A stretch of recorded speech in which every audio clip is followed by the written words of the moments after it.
অধিকাংশ ক্ষেত্রেই কিন্তু আইন আছে, আপনি সেই আইনেরই প্রয়োগ করছেন না।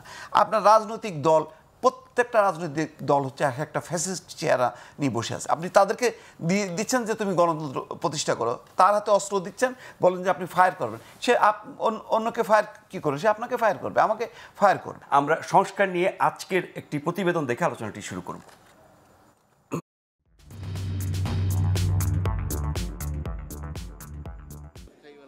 বছর ঘুরে আবারও ফিরেছে জুলাই। সংস্কার সম্ভাবনায় তাগাদা বেড়েছে জাতীয় সনদের। সময় কম, কিন্তু এখনও অমীমাংসিত মৌলিক সংস্কারের অধিকাংশই। তাই দ্বিতীয় দফায় অষ্টম বৈঠকে ঐকমত্যের চাপ সব দলের মাথায়। বুধবার জাতীয় সংসদের সীমানা নির্ধারণ, তত্ত্বাবধায়ক সরকার ও রাষ্ট্রপতির ক্ষমতা, এই তিন বিষয়ের পাশাপাশি আলোচনায় আসে সংশ্লিষ্ট পুরনো সংস্কার প্রস্তাবনাগুলো। কমিশনের সুপারিশ সংসদীয় এলাকার সীমানা নির্ধারণের জন্য একটি স্বাধীন অস্থায়ী সীমানা নির্ধারণ কমিশনের, যা সীমানা নির্ধারণের জন্য বিশেষজ্ঞদের সমন্বয়ে গঠিত। এই কমিটি ইসিকে সহযোগিতা করবে, উদ্দেশ্য নির্বাচন প্রশ্নবিদ্ধ ও দেরি না করা। কমিশনের প্রস্তাবে সমর্থন জানায় জামায়াত, এনসিপি সহ বেশিরভাগ রাজনৈতিক দল। বিএনপির দ্বিমত কমিশন নাম নিয়ে। দলটির প্রস্তাব ইসির অধীনে একটি কমিটির তর্ক বিতর্কের পর যাতে একমত হয় সবাই। সীমানা নির্ধারণ নিয়ে অনেক রাজনীতি হয়েছে। ক্ষমতাসীন দল তারা তাদের পছন্দের জায়গা থেকে বিভিন্ন নির্বাচনী এলাকা অনেক সময় তারা পুনর্নির্ধারণ করেছেন। প্রায় সবারই মত, ওনারা এইটা শুনেছেন এবং কিভাবে এটা যুক্ত করা যায় এই কথাটুকু বলেছেন। যদি আমরা নির্বাচন কমিশনকে সাফিসিয়েন্টলি স্ট্রং করা এবং স্বাধীন করবার আইনের ব্যাপারে সবাই একমত হতে না পারি, সেক্ষেত্রে উত্তম হবে স্বাধীন বাউন্ডারি কমিশন আলাদা করে দেওয়া, যেমনটা ভারত সহ বিভিন্ন দেশে আছে। একই সঙ্গে দীর্ঘমেয়াদে একটি স্বতন্ত্র কমিটি গঠনের বিষয়ে একমত হয় তারা, যা জনশুমারির সময় কাজ করবে এবং একে সাংবিধানিক ধারায় সংযুক্ত করা হবে। কমিশনের এক বৈঠকে এই প্রথম কোনো বিষয়ে ঐকমত্যে পৌঁছালো রাজনৈতিক দলগুলো, যাতে আশাবাদী করে তুলেছে সবাইকে। যেভাবে তারা আগাচ্ছে প্রায় কাছাকাছি এসে এক জায়গায় থামতেছে, যাতে করে এক জায়গার সময় না যায়, নিয়ে যাচ্ছি। পরে সবগুলোকে মিলে আমরা আরো ক্লোজলি আলাদাভাবে আলোচনা করব, এগুলোতে যেন আমরা ঐকমত্যে পৌঁছতে পারি। সংস্কার নিয়ে এখন ঐকমত্যে পৌঁছাতে না পারার হতাশা আছে কমিশনের। তবে জুলাইয়ের শেষ দশক নিয়ে আশাবাদী ডক্টর আলী রিয়াজ।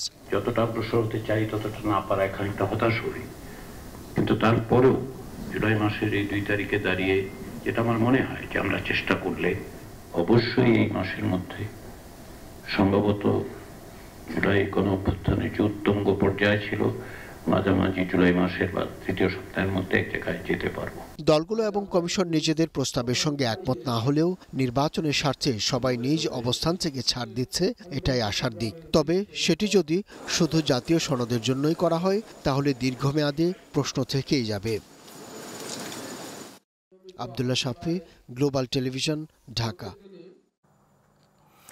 জনাব মোস্তফা ফিরোজ, জুলাই মাসে জুলাই সনদ এবং জাতীয় সনদ দুটি নিয়েই কাজ করছে, যদিও জুলাই সনদের অগ্রগতি খুব একটা বেশি না, মতবিরোধ অনেক বেশি সেখানটায়।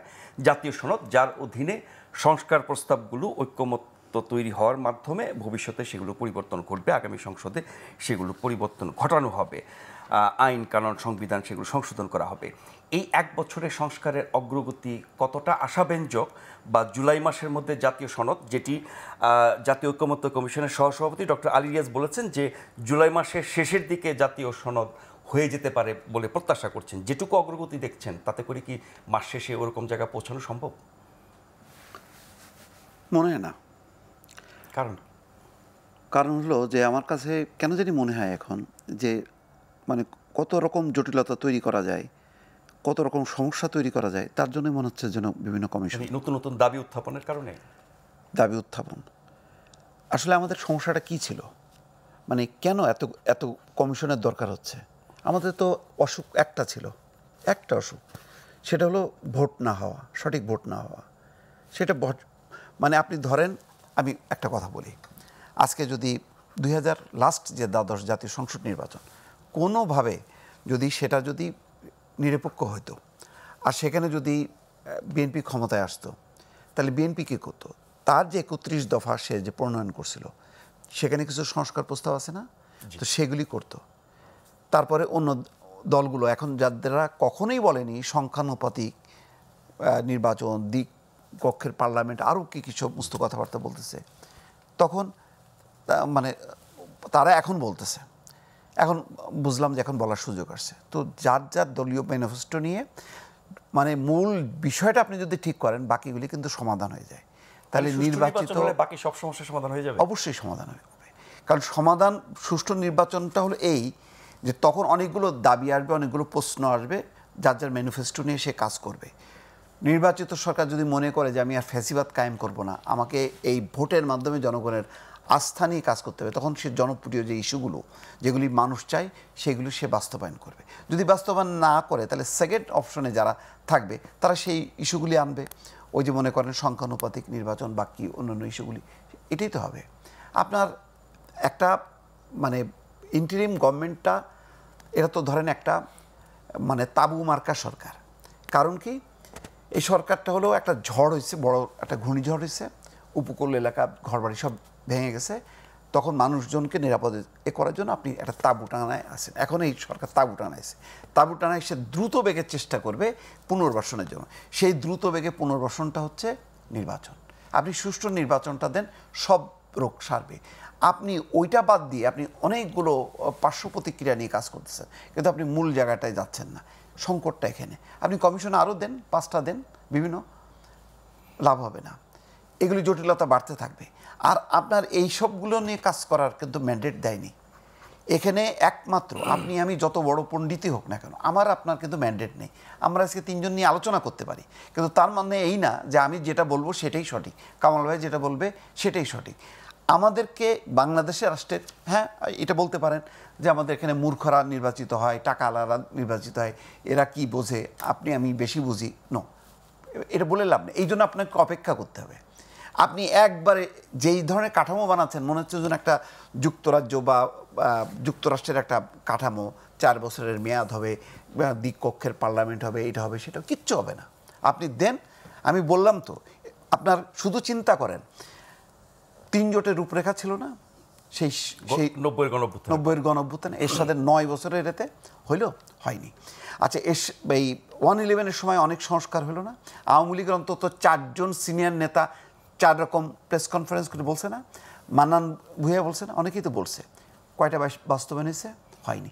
আপনি নির্বাচনের বাইরে এসে আপনি যত রকম সংস্কার প্রস্তাব দেন না কেন, লাভ নেই। আমি বললাম আজকে এখানে যদি 100টা পয়েন্টে যদি ইলেকশন হয়, বিএনপি যদি নির্বাচিত হয় বা জামাত যদি নির্বাচিত হয়, যেই নির্বাচিত হোক না কেন, 1টা কি 2টা হবে যেটা তারা বিশ্বাস করে। যেসব সংস্কারে ঐকমত্য হবে এবং সেখানে তারা স্বাক্ষর করবে জাতীয় সনদ হিসেবে, সেগুলোরও বাস্তবায়ন হবে না বলে আমার কাছে সন্দেহ হয়। আমি যেটাই মনে করি যে দ্বিকক্ষের ব্যাপারে তো সবাই একমত হয়েছে, এই দ্বিকক্ষটাও খুব জটিল, এটাও বাস্তবায়ন হবে না।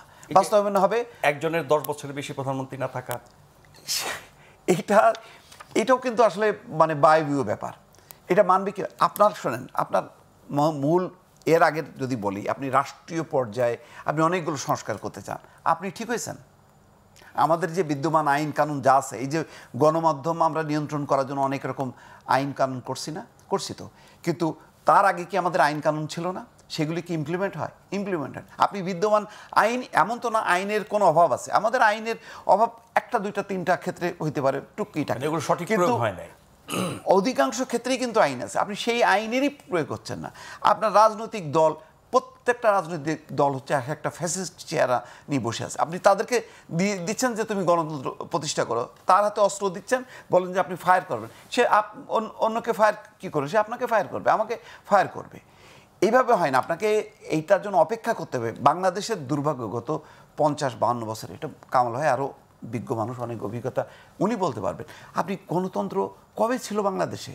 ছিল না। গণতন্ত্রের প্র্যাকটিস কেবল এরশাদ পতনের পরে আমরা পরপর কতগুলো ভালো নির্বাচন, ভালো শুধু নির্বাচন হয়েছে, কিন্তু তার বাকিগুলি আবার যদি ওই আপনি 90-তে যান, নির্বাচন ভালো হয়েছে, শাসনটা ভালো হয় না, শাসন ভালো হয়নি, পার্লামেন্টারি শাসন ব্যবস্থা কেবল, হ্যাঁ এটাও আমি মনে করবো না যে খারাপ, ওইটা ধ্বংস হয়ে গেছে তা না, কিছুই হয়নি তা না, ওটার থেকে প্র্যাকটিস হইতে হইতে যাওয়ার দরকার ছিল। কিন্তু সেটা তো এসে 2008-এর যারা নির্বাচিত হলো তারা তো এসে সেটা তো কিল করে দিল, মৃত্যু ঘণ্টা বাজায় দিল। যেই দলটা ওই একইভাবে কিন্তু বাংলাদেশের এত বড় মুক্তিযুদ্ধ, স্বাধীনতা, গণতন্ত্রের জন্য, মানুষের অধিকারের জন্য ধাম করে বাকশাল করে দিয়ে শেষ করে দিল। তো আমাদের তো এক ফুট করে আপনি এই জন্যই বলছি যে আপনি যত সংস্কার করেন না কেন, ইলেকশনটা দেন, তখন তো আমাদের এই পণ্ডিতরা থাকবেন না। এতগুলো কমিশনের এখন প্রতিদিন যাদেরকে দেখি তারা তো থাকবেন না। কারা থাকবেন? রাজনীতিকরা থাকবেন। কে থাকবেন? সালাউদ্দিন আহমেদ থাকবেন, থাকবেন মির্জা ফখরুল্লাহ থাকবেন, আমির খসরু মাহমুদ চৌধুরীরা থাকবেন, জামাতের ওনারা থাকবেন। ওনারা কি করবেন? মানবেন? মানবেন না। এখন তো আপনি মিনিমাম, আমি বললাম তো যেটার ব্যাপারে সবচেয়ে শেখ হাসিনার আমলে 15 বছরে আমরা দ্বীপকক্ষের পার্লামেন্ট শুনি নাই, আমরা শুনি নাই হচ্ছে কি বলে সংখ্যানুপাতিক নির্বাচন শুনি নাই।